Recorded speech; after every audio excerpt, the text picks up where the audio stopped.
saya sedang membaca pola pikirnya presiden di sini ya.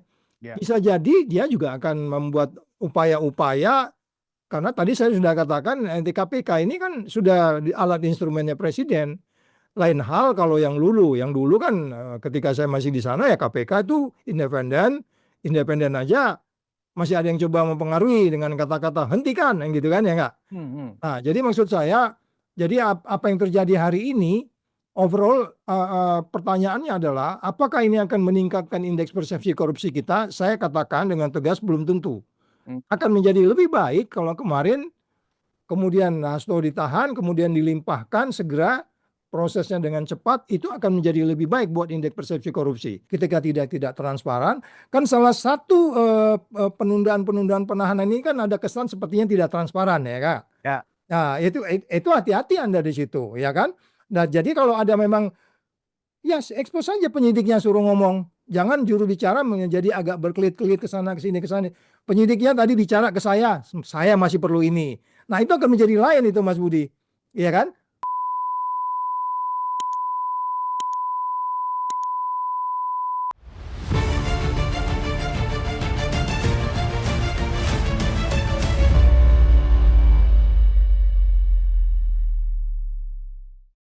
Bismillahirrahmanirrahim. Assalamualaikum warahmatullahi wabarakatuh. Penonton Ruang Konsensus Unpacking Indonesia, bersama saya Budi Smaruf. Kita kembali di dalam perbincangan hari ini. Seperti biasa, isu yang masih menarik adalah tentang kasus Sekjen PDI Perjuangan Hasto Kristianto. Dan kalau kita lihat perkembangan terakhir kemarin ya, publik yang menduga Hasto Kristianto ditahan karena memang tersangka oleh KPK.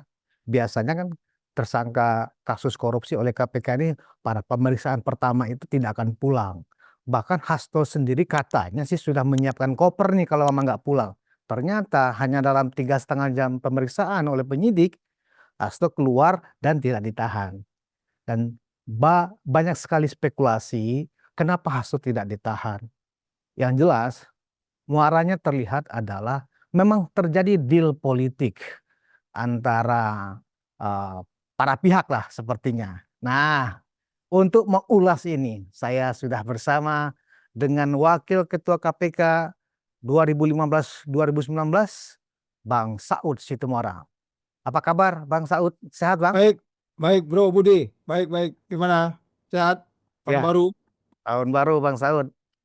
Ini lembaga yang dulu Bang Saud banggakan ini, ya kan, yang di awal tahun, ya kan, di awal kepemimpinan Pak Setio Budianto ini kan cukup mendapatkan harapan yang tinggi ya, termasuk dari Bang Saud sendiri. Artinya apa?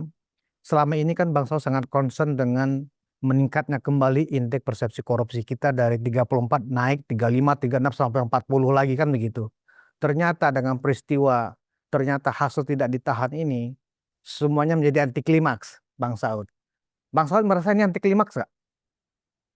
Ya, bisa jadi iya, bisa jadi tidak. Tetapi kalau kita lihat dari prosesnya, karena gini, kalau kita bilang iya, tentulah menjadi pertanyaan kita bahwa variabel-variabelnya kelihatannya kok kasus ini udah hampir 5 tahun, kemudian ada atau beberapa minggu belakangan atau katakanlah beberapa bulan dilakukan upaya intens, tapi kemudian tidak ditindaklanjuti. Kalau dibilang tidak, ya tentu juga menjadi pertanyaan kita, tidak anti klimaks karena dari awal kita sudah melihat memang ini kan mulai dari hari pertama OTT itu dilakukan ada banyak framing yang menunjukkan kepada kita masih belum jalannya apa yang disebut sebagai due process of law di Indonesia dengan baik. Due process of law itu kan tentunya mulai dari penyelidikan, penyidikan, pemeriksaan di pengadilan dan seterusnya sampai putusan, ya kan? Itu kan satu hal yang sangat umum di Indonesia, sehingga kemudian itu juga yang kenapa Undang-Undang KPK itu diganti, Undang-Undang 19 2019 itu muncul, kan itu dari awal pengertian bahwa due process of law ini seolah-olah di jalan tidak baik, ya, atau artinya Di masa lalu kan disebutnya KPK itu abuse of power, nggak boleh menghentikan perkara, ya dan seterusnya dan seterusnya. Sehingga tidak dan iyanya itu anti klimaks itu bisa kita pandang dari berbagai perspektif. Sama dengan Budi kalau mau tanya saya, apakah ini politisasi? Kita bisa menyebutkan 10 indikasi. Apakah ini politik murni? Kita juga bisa menyebutkan 10 indikasi. Saya mengatakan indikasi tentunya kita juga, karena kita semua kita selain penyidik, kita tidak baca dokumennya seperti apa kan. Jadi kita di luar hanya bisa mengatakan, menganalisis, menduga, dan kita belajar juga hukum, fenomena hukum, gejala hukum yang ideal, hukum yang tidak ideal kan kita paham semua ya enggak? Hukum yang pasti, hukum yang adil, hukum yang bermanfaat dan seterusnya. Jadi dapat kita sebutkan menjadi anti klimaks yang kesannya bergelora tetapi kemudian tidak, tapi yang kemudian klimaks, anti klimaks, sehingga kita melihatnya ada sesuatu yang grafik yang menurun. Tetapi kalau kita mau lagi lebih detail lagi ke depan, ke belakang melihat, untuk kemudian kita bisa ke depan melihat kasus ini, bahwa sebenarnya kan apa yang kita sebut sebagai bagaimana proses due process of law mulai dari penyelidikan ke penyidikan dan itu sampai ke tangannya pihak katakanlah jaksa penuntut, karena di KPK ada jaksa penuntut, itu kan lebih gampang koordinasinya. Ya beda ruangan aja gitu ya kan, bahkan bisa ketemu setiap hari gitu. Jadi koordinasinya lebih gampang. Pertanyaannya adalah, ini kan ada constraint waktu antara mulai dari ditangkap atau ditahan, katakanlah, sampai kemudian nanti masuk ke meja pengadilan kan ada waktu sekitar 60 hari ya. Ya. Apakah kemudian itu dijadikan alasan sehingga buktinya kurang? Ya enggak? Udahlah, jaksa bilang kamu dalemin lagi lah supaya nanti nggak stuck di meja saya untuk kemudian dari tahap 2 kemudian saya melimpahkan ke pengadilan. Bisa saja jaksa di KPK kepada penyidik di KPK yang saya bilang tadi mereka satu ruangan atau beda ruangan juga tapi satu gedung bisa untuk memperlancar itu.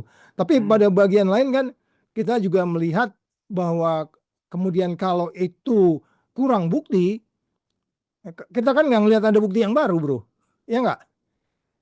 Baik yang dikenakan pasal yang disebut obstruction of justice, walaupun itu masih diperdebatkan karena itu katanya disebutkan sebagai itu bukan kumulatif tapi alternatif, apakah pasalnya itu penyuapan atau pasalnya adalah menghalangi penyidikan. Karena umumnya semua orang juga tidak perlu diragukan bahwa seseorang akan membantah atau melindungi dirinya untuk kemudian selalu seorang tersangka akan kategori menghalangi penyidikan pasti bisa terjadi, sehingga beberapa tanggapan-tanggapan muncul ini bukanlah pasalnya yang merupakan kumulatif tapi alternatif.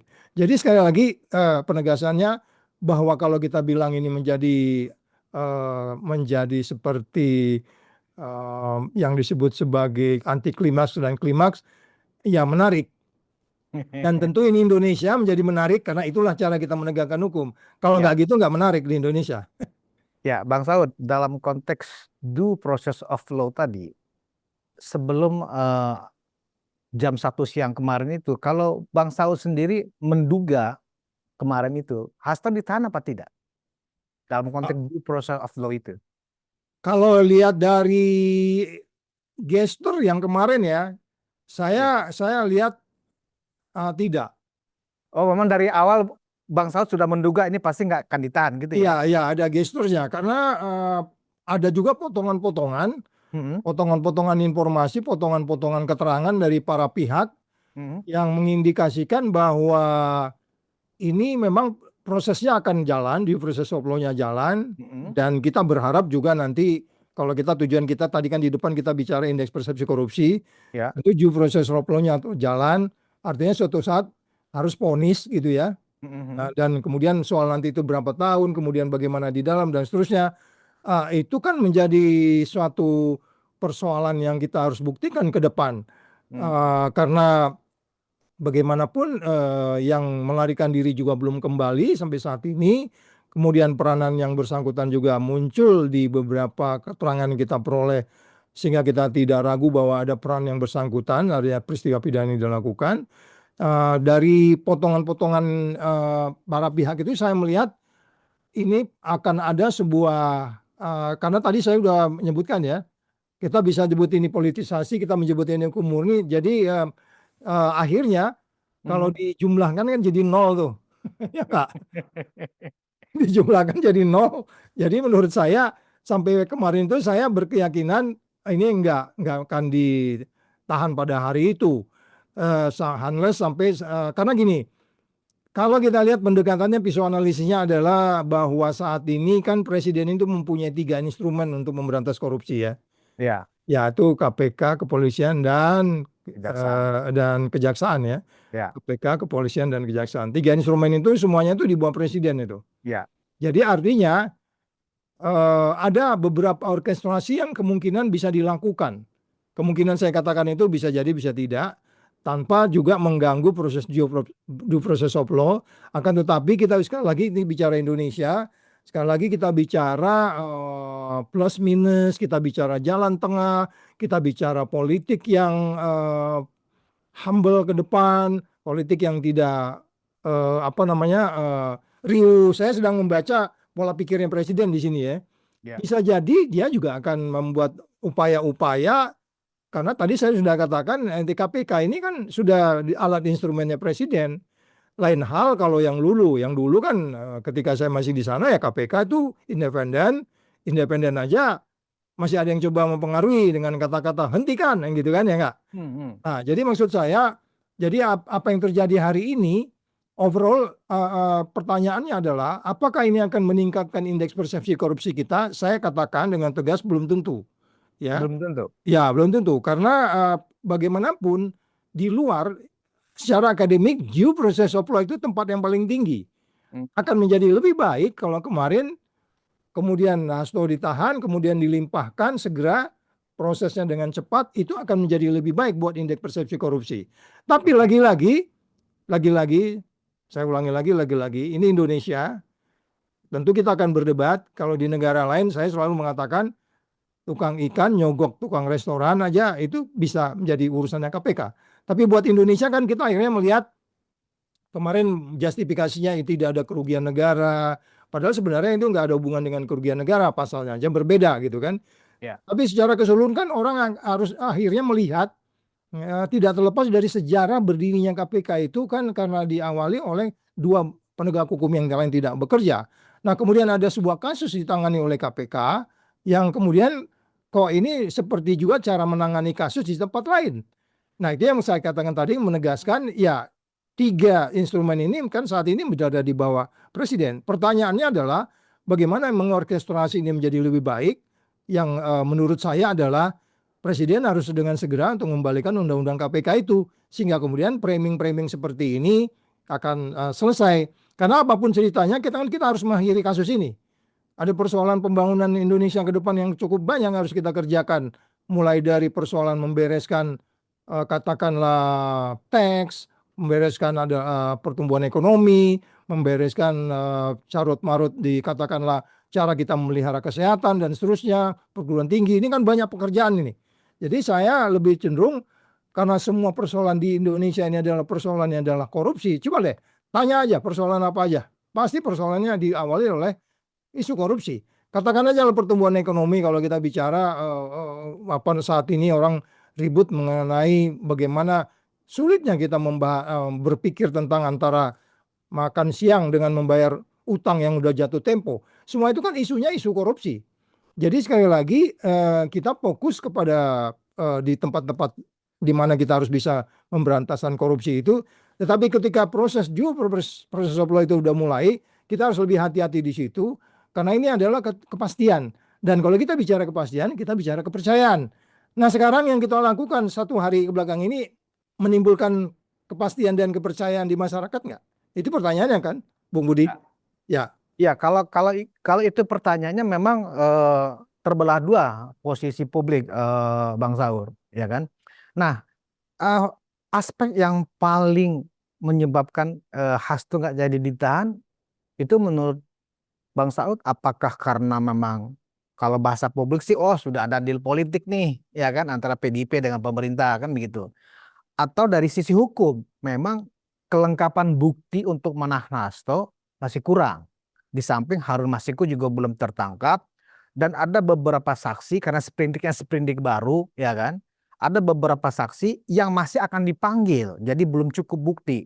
Nah, menurut Bang Saud, di antara dua aspek ini, mana yang lebih memberatkan untuk Hasto tidak ditahan? Atau ternyata kedua-duanya ini memberikan masukan atau apa istilahnya itu sudut pandang yang subjektif atau objektif dari penyidik untuk Hasto belum perlu ditahan. Di samping memang dia dinilai kooperatif, tidak tidak diyakini oleh penyidik Hasto tidak akan melarikan diri atau membuang alat bukti dan mengulang perilakunya. Menurut Bang Saud lebih kemana ini? Ya, lebih kepada dua-duanya bisa jadi demikian. Karena gini, kalau kita kembali, Artinya dua aspek ini memenuhi kriteria menurut Bang Saud. oh ya, jadi kalau Oh, kita oke. dikatakan memang buktinya kurang, ya silakan aja, itu kan subjektivitasnya penyidik. Mereka akan mencari 1, 2, 3, 4, 5, 6 bukti untuk mereka yakin di pengadilan dari dua bukti itu tadi, ya Hmm. kan? Itu subjektivitas mereka. Tetapi kemudian pada bagian lain, dari sisi lain, kenapa itu kemudian bernuansa seperti yang disebut sebagai nuansa politik? Karena dari awal kan kasus ini sudah memang begitu, menyebut-nyebut nama Firly ketika itu, sekarang berganti aktor saja kan, jadi ketua pimpinan yang sekarang. Tetapi kalau kita mau lihat sebenarnya bagaimana formilnya, ya kan? Nah itu kan nanti silakan, mereka lagi lakukan pra peradilan, kita harus menghargai itu. Kalaupun kemudian pra peradilan itu jalan, ada beberapa perkara sih kita juga ini kok sudah ditahan, kemudian kita kalah di peradilan, kemudian kita lepaskan orang itu. Jadi Ya. sebenarnya kalau mau tahan juga bisa juga, kan gitu kan? Nah, ada beberapa perkara yang sudah kita tahan, kemudian kita di peradilan kalah, ya dia dilepas, kan gitu kan? Nah, jadi artinya makanya saya katakan kembali lagi, segala kemungkinan bisa terjadi, tetapi yang paling utama adalah kalau kita bicara konteksnya hanya penahanan saja. Itu hanya yang kita sebut sebagai subjektivitas dari penyidik yang nggak bisa kita masuk di situ gitu. Mereka yang punya keyakinan di situ. Nah, oleh sebab itu makanya disebutnya peradilan yang baik itu adalah peradilan yang transparan, Hmm. ya kan? Transparan, akuntabel, bebas dari konflik kepentingan. Jadi kita berharap tidak ada konflik kepentingan pimpinan KPK, tidak ada konflik kepentingan penyidik, tidak ada konflik kepentingan dari penguasa saat ini dan seterusnya dan seterusnya. Tetapi kalau saya katakan di bagian depan kita tidak berada di ruang yang hampa, pada bagian lain ada prioritas-prioritas penting yang dilakukan lebih dulu untuk menyelamatkan negeri ini agar kemudian kita bisa membangun dengan ekonomi yang cukup. Ada angka-angka besar yang menjadi prioritas. Jadi kalau kita kembali ke pertanyaan tadi, bagaimana sebenarnya kita melakukan proses hukum yang melibatkan disebutnya dana sekitar kurang dari 1 miliar, itu kan kemarin juga dipertanyakan di beberapa politisi. Ini kan kurang dari 1 miliar, sedangkan KPK itu harus berada di 1 miliar. Enggak juga, kita juga pernah membawa beberapa kepala daerah dengan uang 300 juta. Jadi lihat konteksnya juga, kerugian negaranya. Nah, itu sebabnya kita mengatakan ada banyak pekerjaan besar yang harus kita ambil dari pelajaran dari kasus dari HK ini. Di antaranya adalah bagaimana kita harus mengembalikan KPK dan kemudian melihat kembali undang-undang tindak pidana korupsi kita dan lainnya, termasuk sejumlah undang-undang yang lain yang menyangkut bagaimana kita menata sistem politik kita. Ini implikasinya luas sebenarnya kalau kita mau tuntas ya. Kalau kita mau ambil tuntas perkara HK ini menjadi sebuah pembelajaran studi akademik yang memastikan bahwa bagaimana Indonesia memberantas korupsi, dengan sebagaimana kita di bagian depan tadi mengatakan bahwa tujuan kita tetap indeks persepsi korupsi, karena memang indeks persepsi korupsi itulah gambaran Indonesia yang sebenarnya. Dalam beberapa kesempatan dalam diskusi kemarin juga kita katakan, masa kita kalah sama Timur Leste yang 4-3, kita 3-4. Ini banyak persoalan sebenarnya Mas Budi yang harus kita ambil dari case ini secara keseluruhan. Kalau kita mau mengatakan kita nggak punya kepentingan lain kecuali membuat Indonesia bangga di depan rakyat, ya kira-kira gitu Mas Budi. Oke, kalau kita lihat aspek eh, argumen politiknya ya, kita melihat misalnya hari Minggu 12 Januari itu kan ada acara Soekarno Run ya kan. Nah, di dalam acara Soekarno Run itu Hasto sebagai sekjen di dalam salah satu sambutannya mengatakan bahwa posisi PDIP bukan oposisi, tetapi adalah penyeimbang, mendukung program pemerintah, tapi berada di luar pemerintah, tetapi posisinya bukan oposisi. Itu satu. Kemudian nggak berapa lama besoknya itu tiba-tiba gugatan dari paslon gubernur di Jawa Tengah, Andika dan Hendi, mencabut gugatannya dari MK, ya kan? Nah, jadi indikasi-indikasi seperti ini, ya kan, membuat publik kemudian mempunyai sebuah penilaian, oh sudah ada pembicaraan antara Bu Mega barangkali dengan Presiden Prabowo yang kemudian ya dikonfirmasi oleh juru bicara PDIP Guntur Romli yang mengatakan memang sudah ada pembicaraan antara kedua tokoh itu lewat utusan-utusan, tapi bukan pertemuan langsung, lewat utusan-utusan. Nah, ketika kemudian tanggal 13 siang kemarin ternyata Hasto memang tidak ditahan, akhirnya membenarkan, oh ya wajar, sudah ada pembicaraan. Nah, maksud saya begini Bang Saud, kalau kemudian publik ya mengetahui dan memahami sekarang Hasto nggak jadi ditahan karena sudah ada pembicaraan di tingkat elit antara pemerintah atau Presiden Prabowo dengan Ketua Umum PDIP Ibu Mega, artinya memang urusan hukum bisa diselesaikan ya lewat jalur politik atau sebaliknya seseorang bisa ditersangkakan kalau menganggap lawan politik. Nah, bagaimana Bang Saud yang selama ini concern tentang meningkatkan indeks persepsi korupsi kita dengan fenomena seperti ini, Bang Saud? Ini problem besar nih saya pikir. Ya, itulah cara kita menegakkan hukum kan. Kenapa sampai hari ini kita dapat 24 kan gitu ya, Kak. Jadi tapi kalau kita mau melihat ke detail-detailnya, tadi disebutkan beberapa fenomena-fenomena atau gejala-gejala atau indikasi-indikasi bahwa adanya sebuah koalisi baru yang koalisi apakah itu koalisi clandestine atau koalisi yang clear di antara apa namanya pemenang pemilu dan yang kalah dalam hal ini untuk kemudian itu menjadi warna lain dari framing bahwa KPK dipolitisasi dan kasus Hasto kemudian dijadikan sebuah katakanlah bargain untuk kemudian sehingga terjadi koalisi baru atau terjadi sebuah competition baru, saya sebutnya competition, kerjasama dan bersaing gitu ya. Itu juga menjadi perhatian kita. Tapi secara keseluruhan sebenarnya yang paling baik kan sebenarnya kalau kita mau ambil, ini kan konteks cerita kita hari ini kan konteksnya ini kan memerangi korupsi, ya nggak?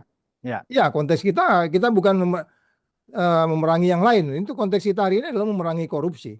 Nah, memerangi korupsi, kalau kita mau ada sebuah nilai yang kita anut di partai politik kita, di diri kita, di masyarakat kita gitu ya. Ya memang Anda harus memerangi peperangan itu nggak mesti harus Anda memenangi semua battle. Ya nggak? Di battle-battle tertentu Anda bisa kalah gitu. Tapi secara keseluruhan peperangan memberantas korupsi itu kita memenangkan ya. Contoh tadi battle di Jawa Tengah, ya itu kan kita anggap ya, nah, kita kalah di situ. Terus battlenya Hasto, artinya kita kalah kalau Hasto ditahan. Kalau ini kan belum bisa kita anggap kita kalah nih di battlenya Hasto ini. Saya katakan di sini PDIP ya. Iya. Ya, jadi kita anggap bahwa mereka kalah di battle-battle itu. Kita kalah di battle-battle ini, kita kalah di battle yang lain. Artinya Tapi secara keseluruhan peperangan itu kita yang memenangkan. Sebaiknya kan begitu. ya. Jadi bisa aja. Itu kan ekspresi negosiasi sebenarnya kan? Ya. Iya kan? Ya betul. Jadi artinya boleh saja kita kalah di situ. Hasto oke, Anda masuk Jawa Tengah kita begini dan seterusnya. Tetapi secara keseluruhan kan pembangunan hukum itu menjadi lebih yang kita sebut due process of law yang elegan. Artinya kalaupun dia kalah ya ada prosesnya dulu gitu loh. Ya nggak? Kan ini yang terjadi di Indonesia sejak pemimpin kita, sejak kita berdiri selalu aja ada pertanyaan pemimpin-pemimpin kita itu tidak pernah diproses dengan baik sehingga kemudian selesai begitu saja Pada Hmm. bagian lain kita nggak bisa memastikan orang itu pernah diproses atau tidak gitu. Jadi sekali lagi due process of law atau katakanlah memenangi peperangan melawan korupsi dari bagian itu kita dalam hal ini siapapun kita gitu ya bisa kalah di battle ini tapi secara keseluruhan memenangi pertempuran ini. Ya, kekalahan di Jawa Tengah dan Asto katakan ditahan itu akan menunjukkan bahwa kita memerangi dalam hal ini kalau kita peperangan itu kan terhadap priorisasi kepemimpinan sebelumnya kan ya, Ya, yang ya. sebagai kelompok oligarki itu sebenarnya kita memenangi peperangan itu. Jadi artinya masyarakat juga bisa melihat sebenarnya siapa sih ini yang udah belum perang udah nyerah kan gitu kira-kira gitu ya nggak Hmm, hmm, Pak Sudi hmm. ya kan ya jadi itu saya katakan kalau kalau kita bicara hukum tempatnya peperangannya adalah di pengadilan dan itu tempatnya walaupun kita tahu juga pengadilan kita masih dapat nilai 34 2 2 2 4 jadi ini juga akhirnya kan rakyat melihat oh sampai di situ kedewasaan kita jadi ini tantangan kita sama-sama sebenarnya Mas Budi.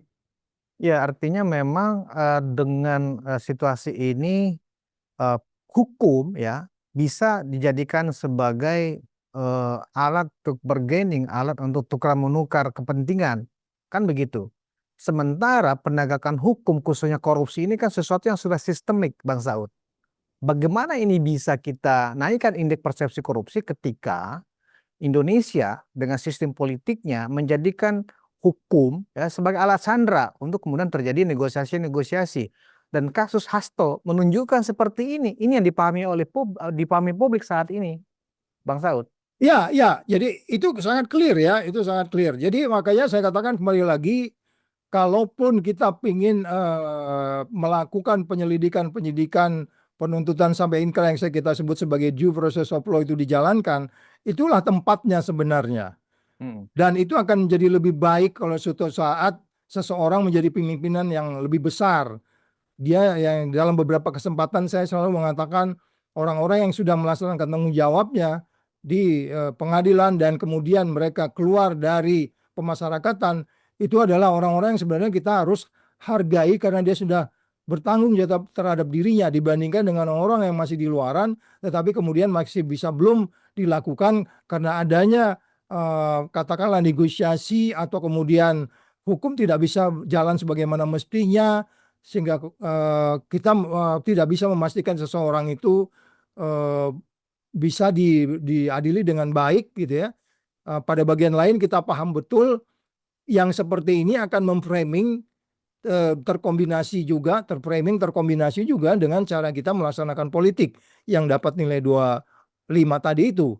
Jadi sekali lagi ini tantangan buat kita sebenarnya untuk kemudian eh, penegakan hukum sebaiknya tidak menjadi sebuah alat yang digunakan dan itu adalah digunakan untuk bergain power dan itu sebenarnya yang dikhawatirkan dari kenapa KPK itu berdiri ketika dua penegak hukum yang lain nggak berfungsi sehingga kemudian KPK dibuat pada bagian lain KPK sekarang itu menjadi bagian pemerintah ini yang menunjukkan bahwa kita berada di posisi yang di jalan yang sebenarnya kita bangun sendiri tapi kemudian kita rusak sendiri untuk kemudian kita mundur ke belakang gitu dan itu tercermin dalam indeks persepsi korupsi jadi inilah negeri kita harus mencintai itu tapi sampai kapan nah itu yang saya katakan bahwa segala teori harus kita bawa terlebih perguruan tinggi untuk kemudian mereka mampu siapapun kita yang memiliki passion untuk kemudian membangun anti korupsi baik itu penindakan dan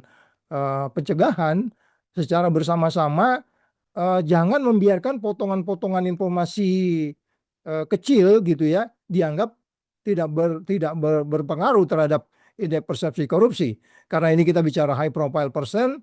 Iya dong, sampai beberapa hari pimpinan partai menjelaskan itu. Jadi ada beberapa hal yang sebenarnya saya katakan tadi kita kalah di sini. Kalau secara gambar besar ingin Indonesia lebih baik, nggak apa-apa juga sebenarnya. Yang paling penting adalah ada pembelajaran ke depan, jangan melakukan hal yang sama, sehingga kemudian ada kehati-hatian untuk kemudian baik itu cara kita berpolitik dan kaitannya korupsi, artinya termasuk menyuap Komisi Pemilihan Umum dan seterusnya itu. Ini mungkin yang menurut saya seperti Budi katakan tadi, ya itu kita semua memahami betul. Jangan pertanyaannya kan ini what next-nya apa gitu. Iya kan? Ini negara kita tahu sama-sama, tapi what next-nya apa dan what the president should do gitu. Apa yang harus dilakukan oleh presiden? Itu pertanyaan baiknya buat kita semua gitu, Mas Budi. Ya, sejumlah praktisi hukum memperkirakan dengan perkembangan seperti yang kita lihat sekarang ini, Bang Saud, Hasto akan lolos dari kasus ini, khususnya di dalam sidang pra peradilan yang akan mulai berjalan tanggal 21 Januari nanti. Kenapa dinilai Hasto bisa lolos dari sini? Memang dari sisi aspek hukumnya ya, KPK kekurangan alat bukti. Dari sisi proses memang ketika Hasto ditersangkakan, loh yang menjadi pokoknya atau Harun Masiku belum ditangkap, belum berhasil ditangkap kan gitu loh. Artinya dasarnya apa kan gitu. Nah kalau menurut Bang Saud benar nggak sih di dalam case ini dengan situasi yang seperti sekarang ada deal politik yang sudah terjadi ya kan, Hasto bisa lolos Ah, seperti Gubernur Kalsel juga lolos kan karena sidang pra peradilannya menang ya kan. Ya itu tergantung ya, tapi kalau kita lihat dari keyakinan kita, saya beberapa kali menegaskan bahwa kalau sebuah hasil operasi tangkap tangan itu kan sesuatu yang cukup tidak ada keraguan di sana sebenarnya bagaimana penyidik. Of course karena saya tidak melihat case-nya langsung dan saya tidak berada di sana ketika itu, tapi pengalaman menunjukkan sebelumnya kalau kita kemudian melihat bagaimana ketika itu penyidik yakin betul, penyelidik kita yakin betul harus menggeledah DPP dan pada bagian lain mereka sampai masuk ke P3 ketika itu dengan resiko yang mereka alami, itu kan sebenarnya ada apa namanya pemikiran-pemikiran, ada keyakinan-keyakinan bahwa terjadi peristiwa pidana itu dan mereka untuk melakukan itu. Hmm. Pertanyaan kembali lagi, kenapa itu kemudian menjadi ragu? Itulah kemudian ketika kemudian ini kasus menjadi corrosion kayak berkarat gitu ya. Jadi itu udah kalau mesin udah berkarat ya udah berkarat aja gitu. Nggak mungkin Anda bisa perbaiki lagi dalam pengertian besi, tapi dalam pengertian hukum bisa karena bukti itu tidak akan kemana-mana. Ini sebabnya kan buktinya nggak jauh beda dengan yang sebelum-sebelumnya. Ya, Katakanlah ada bukti baru yang mana kita nggak tahu, kita lihat aja mudah-mudahan ada bukti baru, tetapi most likely kalau hanya untuk membawa yang bersangkutan ke depan pengadilan, bukti yang ketemu tahun 2020 itu pun sudah cukup sebenarnya, iya kan? Itu sebabnya kembali lagi kalau kita bagaimana melihat time frame-nya itu peristiwa ini terjadi, kemudian kita mengatakan bahwa ada anggapan sebenarnya kasus ini dibandingkan dengan kasus yang lain yang lebih kemudian bagaimana KPK itu berdiri dari awalnya juga ditujukan begitu bahwa ada nggak kerja besar yang Anda harus kerjakan daripada sekedar kasus Hasto kan orang bilang begitu ya. Eh, ya oke itu bisa jadi ya karena kita bicara hukum kasus itu bukan besar kecil tapi adalah unsur-unsurnya kan gitu ya. Kalau dikatakan pasal 5 unsur-unsurnya apa gitu kan. Kalau kita katakan pasal 2 unsur-unsurnya apa. Ini kan bicaranya bukan pasal 2 kerugian negara, ini bicara seseorang penyelenggara negara disuap oleh seseorang yang bukan penyelenggara negara katakan. hmm. Walaupun kemarin gitu ada perdebatan ya, sebaiknya pimpinan partai itu juga dikategorikan penyelenggara negara. Nah itu kembali lagi satu sisi undang-undang kita yang harus kita anggap kita harus perbaiki bahwa kan sudah jelas dalam Undang-Undang Dasar 45 kita itu presiden itu ditentukan oleh partai. Ya kan, partai itu ada pimpinannya sebaiknya memang dia penyelenggara negara agar dia tetap menjadi lebih hati-hati untuk kemudian bisa menjadi target daripada Komisi Pemberantasan Korupsi karena dia sasarannya dalam penyelenggara negara. Jadi kembali lagi Budi, Mas Budi bahwa inilah kalau kita selalu up and down di dalam melakukan pemberantasan korupsi tidak pada posisi yang sustain melihat peraturan yang ada dan kemudian bagaimana sebenarnya diskurs debat-debat di depan pengadilan itu dilakukan dengan akademik yang kuat karena di sana kan ada saksi ahli ya kan. Sehingga kemudian begitu juga lawyer ada di sana jadi hukum yang diperdebatkan di depan pengadilan itu kan sering juga tidak dilakukan sebagaimana sehingga kita meningkatkan kepercayaan. Jadi selalu ada kecurigaan. Sama dengan diskusi kita hari ini. Kita kan curiga ada sesuatu gitu. Semua juga Jadi yang kita lakukan tadi analisis kan. peluangnya Analisis. gimana Bang Saud? Lebih kemana nih peluangnya menurut Bang Saud? apakah peluang Hasto menang di pra peradilan lebih besar atau peluangnya lebih kecil? Saya belum bisa ngelihat ya, karena karena saya nggak ngerti juga di dalam apa namanya eh, posisi di hakim itu melihatnya ini seperti apa. Tetapi kalau belakangan ini dia mengatakan terkait dengan obstruction of justice, bisa jadi akan ada perdebatan Hmm. ini nggak ada something to do with obstruction of justice. Ini pasalnya bukan alternatif, bukan kumulatif. Jadi pasal pasal penghalangan penyelidikan dan penyuapan disatukan. Bagaimanapun seorang penyuap dia mempunyai hak ingkar disebutnya begitu. Jadi Hmm. bisa aja dia akan melakukan apa yang disebut sebagai melakukan menghalangi penyidikan. Wajar saja kalau seseorang menghalangi sehingga dia tidak bisa dituntut gitu kan. Jadi nggak bisa dikatakan dua pasal itu bersamaan sehingga nggak bisa jadi kalau perdebatannya seperti itu maka nanti akan ada pihak para peradilan akan melihat oh udah kamu perbaiki pasal yang ini kamu buang itu nggak cocok itu bisa jadi kemungkinan besar bisa jadi Hasto pada posisi yang dikabulkan ininya pra peradilannya tapi kita lihat nanti tentunya kalau para penyidik di KPK memiliki yang cukup bukti ya mereka mengganti menghilangkan pasal penghalangan penyidikan itu sehingga kemudian masuk di pasal suapnya saja gitu kalau mereka memiliki bukti yang cukup.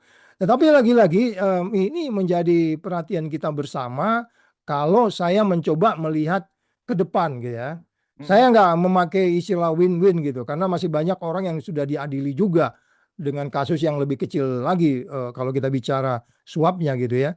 Kita bicarakan hukum yang adil dan hukum yang pasti dan hukum yang bermanfaat. Tapi kalau umpamanya at the end pimpinan KPK, jangan lupa pimpinan KPK sekarang ini bagian dari pemerintah, mereka mengambil jalan tengah sehingga kemudian udah ini kita simpen dulu, kita yang banyak yang lebih prioritas nih, makan siang aja belum beres nih gua nih, udah beresin sawit dulu deh tuh, yang banyak belum beres, itu pilihan. Saya nggak berada di posisi itu. Tentu orang bilang nggak adil dong.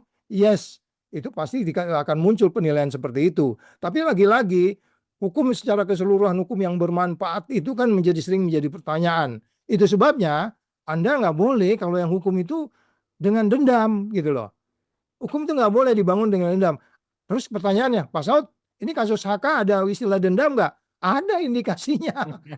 Ada dong, iya kan? Indikasinya Mas Budi juga bisa sebutkan 2-3 buah itu indikasi dendamnya ada gitu. Jadi makanya ini menarik ini kasus ini bisa jadi disertasi dokter Mas Budi juga nih. Nah, gimana Bang Saud kalau ternyata eh, Hasto anggaplah perkiranya memang lolos dari case ini, dia menang di pra peradilannya, ya kan? Ya, Image KPK di mata publik kan langsung jatuh ini, ya kan? Di mana 2 minggu kemarin kita begitu bersemangat mendukung KPK, ya kan? Ada keberanian untuk pemberantasan korupsi dengan menetapkan Hasto seorang sekjen partai besar, ya kan? Dan yakin dengan apa sangkaan yang dialamatkan ke Hasto, tiba-tiba, ya kan? Secara politik juga sudah ada deal, kemudian secara gugatan pra peradilannya juga kalah. Bagaimana nama baik KPK di mata publik dengan catatan seperti ini nantinya? ya saya pikir untuk for the time being kita nggak bisa banyak menyelamatkan KPK kecuali kita mengganti undang-undang ya Mas Budi. Oh, oke. Ya, kita nggak bisa banyak dah dan kita melihat bahwa ke depan kalau kita ingin menyelamatkan pemberantasan korupsi di Indonesia secara umum which is kita juga sudah sepakati di dalam piagam PBB anti korupsi yang kita tanda tangani kan itu banyak hal-hal yang KPK kelihatannya tidak mampu untuk menjalankan itu ketika itu.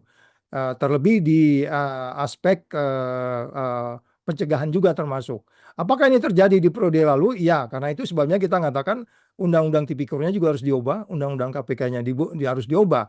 Coba ambil contoh aja, untuk LHKPN aja, kayaknya KPK ini nggak ditakuti gitu loh.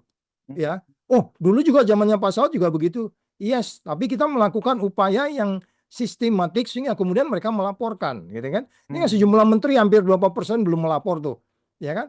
Kan itu ada strong signal lah dikirim oleh KPK ketika ke publik bahwa udahlah gitu kita santai-santai aja dulu. Padahal kan ada ketentuan sekian hari setelah dilantik harus melaporkan. Kita ini baru bicara pencegahan loh. Kita belum bicara penindakan lebih lanjut. Jadi pertanyaan Mas Budi, bagaimana KPK bisa kita selamatkan ke depan selama kita belum mengembalikan undang-undang KPK itu menjadi undang-undang benar-benar independen, which is dia hanya sama dengan instrumen dua yang lainnya, dan itu dua-duanya berada di bawah pemerintah. Ini menunjukkan bahwa kita akan melihat ada sebuah ritme yang sama, situasi yang sama, cara bertindak yang sama gitu ya. Karena memang nilai yang di dalamnya sudah sangat berbeda gitu.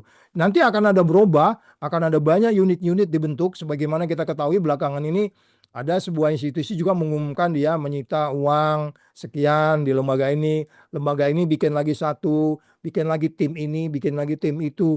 Tapi kalau kemudian nilai yang kita sebut nilai itu kan kalau di KPK itu ya 9 nilai dong.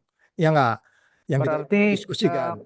peran dan fungsi Dewan Pengawas yang salah satu keunggulan dari hasil revisi Undang-Undang KPK ini memang tidak berfungsi dan malah nggak ada gunanya ya, Bang Saud? Ya masih kita pertanyakan mereka bisa buat apa. Nanti saya bisa bayangkan nanti akan ada keluar justifikasi yang dilakukan sama dengan ketika kemudian kemarin ketika terjadi sesuatu pada Firly, Dewas hanya katakan menjadi Mr. So and so ya, jadi begitu-begitu kira-kira gitu. Dan ini undang-undangnya masih sama kan? Undang-undangnya masih sama, jadi kita akan melihat ada sebuah action Mr. So and so gitu yang menurut saya ya of course akan ada perbedaan karena memang 5 yang sekarang ini agak berbeda. Kemungkinan tidak akan banyak noisy ya, nggak banyak noise atau upaya-upaya yang kemungkinan mereka dikenakan kepada katakanlah sanksi etik yang dibuat oleh Dewas karena stylenya aja berbeda yang 5 yang baru ini agak berbeda dengan yang sebelumnya. Tetapi kalau kita mau bicara pemberantasan korupsi kan itu yang disebutnya di KPK itu kan jujur aja tidak cukup gitu kan. Ya enggak? Jujur, Anda juga harus berani gitu loh. Ya kan? Anda juga pada saat sama bersama Anda harus sederhana. Nah, itu yang saya bilang kembali lagi kita harus mengembalikan pengalaman 4 periode, 4 kali 4 tahun, 16 tahun sejak KPK berdiri di luar dari 2019 kemarin ya. Itu sebenarnya kan sudah banyak sekali learning organization gitu secara teori ya, yang sebenarnya kita bisa terapkan untuk kemudian kita yakinkan saja, dikembalikan saja. Tapi kan belum tentu juga semua orang sepakat mengembalikan secara politik, ya kan? Secara akademik kita nggak ada keraguan bahwa satu badan yang independen dan itu kan hasil pikiran dari banyak orang di dunia ini, dalam hal ini Piagam PBB. Jadi sekali lagi Mas Budi kita lihat saja bagaimana Dewas sebenarnya bisa mengorkestrasi itu. Katakanlah undang-undangnya juga cukup masih kontroversi, dia berada di bawah pemerintah, mereka sepertinya problematik, nggak punya wewenang untuk kemudian menyatakan sikap dan seterusnya. Tetapi ketika sikap itu dinyatakan seseorang melanggar pidana, kemudian kita mengambil tindakan tegas dan menyarankan semua kita termasuk aparat penegak hukum yang lain melakukan penindakan terhadap A, mereka nggak lakukan dengan mengatakan kami hanya bicara etik, soal pidana bukan urusan kami. Semua kita tahu itu, tapi dengan statement itu menjelaskan bahwa Anda kesannya tugas Anda di situ. Padahal sebenarnya tugas Anda secara keseluruhan kan bicara hukum yang harus adil, yang benar dan pasti. Jadi sekali lagi Dewas juga saya pikir masih menjadi tanda tanya buat kita. Harapan kita iya, karena backgroundnya juga kita lihat mereka memiliki sebuah capability yang baik. Tapi once itu menjadi KPK yang selalu ditarik-tarik karena politik, mereka nggak mampu untuk tegak di posisi itu. Itu Mas Budi. Oke, tadi Bang Saud mengatakan bahwa kita harus kembalikan lagi undang-undang KPK ke yang sebelumnya. Itu kuncinya, ya kan? Kalau kita ingin pemberantasan korupsi itu memang berkualitas dan transparan, ya kan? Nah, belajar dari kasusnya Hasto, kalau dengan undang-undang KPK yang lama, seperti apa pembedanya dengan undang-undang yang sekarang berlaku, Bang Saud, ketika kasusnya seperti kasus Hasto ini? Keindependen yang seperti apa yang membuat para komisioner, para penyidik di KPK bisa lebih maksimal dalam menuntaskan kerjaannya? Kita ambil aja bagaimana ketika case ini terjadi. Kan waktu itu sudah masuk di undang-undang baru kan. Ketika mereka akan melakukan penggeledahan itu dihambat. Ketika mereka akan melakukan penyidikan lebih lanjut di PT IKA juga itu bermasalah ketika itu. Terus kemudian urutan berikutnya juga kelihatan sangat ada dominasi di dalam pengertian penyidikan. Jangan lupa due process of law. Due process of law, penyidik itu sangat independen. Ketika itu enggak ada dominasi, ya kan? Nah, itu situasi waktu itu. Situasi waktu itu kan di undang-undang yang baru dan itu masih terjadi di sekarang ini. Sehingga pertanyaan kita adalah, yes, of course, ketika itu kemudian di luar dari undang-undang yang baru ketika itu pasti ini akan ada irama yang berbeda. Saya mengatakan jangan-jangan dalam penilaian saya kalau berada di undang-undang yang lama, Hasto dan ya siapa yang dari KPU itu, ya kan? Wahyu Ya Setiawan. Wahyu itu udah di luar tuh, karena prosesnya nggak sesulit itu gitu. Atau katakanlah kembali lagi kalau asumsinya tadi menghalangi penyidikan kan seolah-olah yang melarikan diri itu kan seperti dilindungi gitu ya kan, ya kan? Dan itu ada persoalan juga constraint waktu yang antara kemudian dia keluar masuk Indonesia itu kan semua ada anggapan potongan-potongan informasi penilaian yang memungkinkan bahwa KPK sangat tidak independen ketika itu untuk kemudian penyelidiknya berani mengambil suatu kebijakan bahkan dia berani mendebat pimpinannya sebagaimana yang terjadi sebelumnya. Jadi sekali lagi situasi itu masih terjadi. Situasi yang awal ini case terjadi masuk di undang-undang baru saat ini masih seperti itu. Jadi kemungkinan besar setiap case itu bisa terjadi seperti yang terjadi di case-nya Hasto ini. Jadi sekali lagi bagaimana kita bisa meyakinkan dengan undang-undang yang jelek itu pun kita bisa mengatakanlah menjalankan penegakan hukum dengan baik. Itu agak sulit karena dari awal kan ketika undang-undang itu keluar kita kan sudah menganalisis ada lebih 20 poin pelemahan yang mungkin muncul dan kelemahan itu sekarang yang kita lihat. Ya, Ya kan? memang sangat terasa ya Bang Saud ya. Ya sangat terasa. Jadi yang paling utama sebenarnya independensi daripada penyelidik dan penuntut di dalam, baru kemudian independensi dari pimpinan KPK-nya sendiri. Karena mereka datang, ya kan? Ya kan kita selalu ngambil contoh, Agus digertak itu nggak takut ya, gitu ya. Situasi itu kan kita nggak yakin sekarang ini gitu. Karena mereka menjadi ASN. Tetapi sebenarnya sekali lagi karena minggu yang lalu dalam suatu perayaan Natal saya hadir di KPK di Sabtu yang lalu, saya melihat ternyata nilai itu masih ada sebenarnya. Nilai apa tuh Bang? Nilai-nilai yang mereka sederhana, berani. Artinya gini, mereka selama ini kan seolah-olah dianggap itu penyidik itu nggak bisa diatur, mau sendiri gitu ya. Enggak juga kok, mereka tuh tetap manusia gitu. Dia tahu pimpinannya seperti apa, dia tahu temennya, dia tahu posisinya, dia tahu gitu. Jadi artinya nilai-nilai itu masih ada, ya sisa-sisa nilai itu masih ada. Jadi menurut saya nggak sulit untuk mengembalikan undang-undang KPK ini untuk kemudian KPK kemudian kembali lagi ke era sebelum 2019 sehingga kemudian ini akan membawa satu image baik buat pemerintahan sekarang. Oh ya, Prabowo tegas mengembalikan itu dengan baik untuk kemudian kita mengevaluasi diri kita semua. Ini loh, saya kembalikan undang-undangnya ya. Tapi mulai dari sekarang saya anggap zero setting yang pernah kita bilang itu, ya kan? Di zero setting, tapi kemudian awas kalau enggak gue sikat semua nih, kan begitu. Jadi maksud saya ada beberapa style sebenarnya yang bisa berubah, tapi nilai-nilai tentang penegakan hukum due process of law yang baik itu masih ada di tengah-tengah KPK itu sendiri. Jadi kita masih memberikan harapan termasuk kepada pimpinan yang baru ini, kalau mereka pun dengan undang-undang sekarang tapi melakukan dengan hati nuraninya, saya pikir akan ada style yang berbeda dan ada indeks persepsi korupsi yang naik ke depan. Mungkin begitu Mas Budi. Ya, closing statement Bang Saud, bagaimana cara kita sebagai masyarakat bisa mengawal khususnya kasus Hasto ini benar-benar apa yang diharapkan oleh masyarakat bahwa KPK ini benar-benar serius, ada ketegasan, bukan hanya kejujuran tapi juga ada keberanian. Bagaimana Bang Saud? Ya, itu yang saya bilangkan tadi, ini peperangan melawan korupsi ini kita lakukan semua. Masing-masing kita pasti akan mengalami, apakah Anda di partai politik, apakah Anda di pemerintahan, apakah Anda presiden atau apa siapapun, pasti akan ada di dalam sektor-sektor tertentu Anda kalah di dalam battle-battle tertentu, di dalam memerangi peperangan secara keseluruhan. Mungkin ada kementerian yang carut marut, ada kementerian yang mulai main-main mata dan seterusnya. Ya, Anda berada kalah di situ. Tetapi kalau Anda konsisten pada nilai pemberantasan hukum yang adil, hukum yang bermanfaat, hukum yang pasti, terus kemudian Anda tidak konflik of interest, Anda transparan, Anda objektif, ya kan?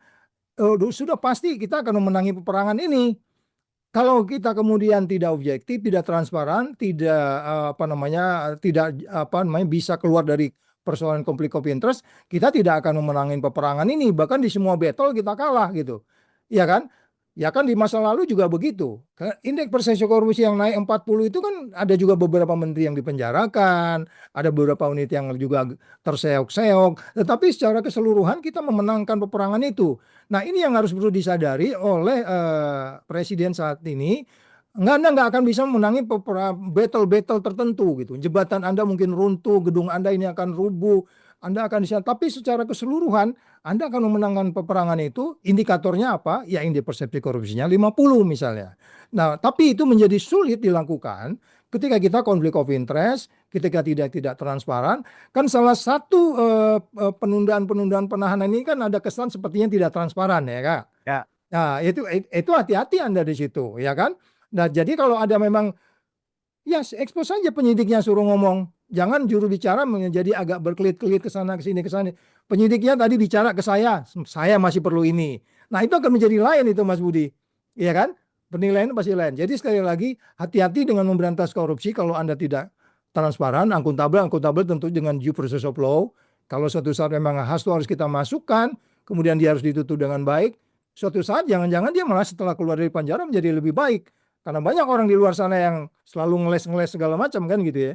Jadi itu mungkin kesimpulannya Mas Budi.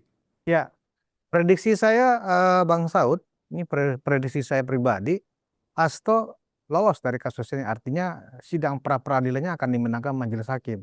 Kalau perkiraan Bang Saud, Ya, kalaupun itu terjadi, saya sama katakan dengan saya atau gimana? ya bisa jadi. Tapi saya mungkin ada klarifikasi berapa persen ya gitu ya. Kalaupun itu terjadi, tetapi saya katakan kembali lagi Mas Budi, jangan lupa ini kita lagi perang nih. Mungkin hasto kita termasuk kekalahan kita. Kalau kita memerangin ya, kita hasto kalah gitu.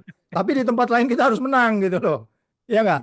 Di tempat Ya. lain ada banyak case-case besar yang seperti yang disebutkan oleh Ibu Megawati ketika kemarin itu. Ya kan? Oke lah, kamu ini kan sekarang kalau perang melawan korupsi ini kan melawan negara kan gitu ya. Ya. Dalam case hasto mungkin negara kalah gitu ya, tapi di case lain negara harus menang. Ini masih banyak jutaan hektar sawit yang belum bisa kita ambil pengembaliannya dan seterusnya. Nah, itu mungkin secara keseluruhan, loh ini kok jadi kayak politik. Yes, ini kan politik penegakan hukum. Ya, memang di sini publik butuh pemahaman yang mendalam dan hati yang juga lapang ya, bahwa di dalam pemberantasan korupsi nggak ansih orang dijebloskan ke dalam penjara, ya kan? Ada hal-hal lain juga terkait dengan pemberantasan korupsi untuk kepentingan yang jauh lebih besar. Wah, keren banget wisdomnya nih hari ini. Karena terakhir Bang Saud, yang kita lihat juga sekarang sebagai sesuatu temuan yang diperbincangkan adalah ternyata foto Mas Wapres Gibran sudah ada di kantor DPP PDIP sekarang. Pasang maksudnya. Nah, itu kan boleh dibilang oke, di battle ini bisa kalah kan gitu toh. Iya. Ya, tapi secara keseluruhan kita memenangi peperangan itu, Bro. Iya. Jadi Oke. memang terlihat memang kalau kita melihatnya secara normatif mungkin kita kecewa, ya toh.